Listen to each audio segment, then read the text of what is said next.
Welcome to Kenton Teaches. Enjoy the video. In this video, I will explain how to get the Tesla Cybertruck in Brookhaven Roblox. First, head over to the main vehicle dealership within the game. Once there, you'll want to find the Premium Vehicles section, as the Cybertruck is usually located among those exclusive options. Make sure you have enough in-game cash to complete your purchase, as it's a high-value item. After locating the Cybertruck, simply click on it to select it. A confirmation prompt will appear, asking you to finalize the purchase. Confirm your choice, and the in-game currency will be deducted from your balance.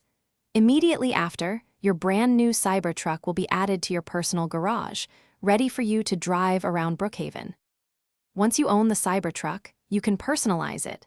Head to your garage and select the customization option for your vehicle.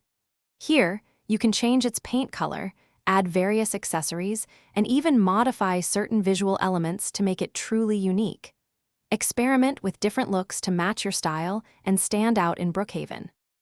Now that you have your Cybertruck, it's time to enjoy it. Take it for a spin across the entire Brookhaven map, exploring all the different areas.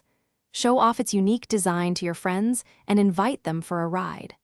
The Cybertruck is perfect for various role-playing scenarios, adding a futuristic touch to your adventures. Thanks for watching. Please subscribe if this video was helpful.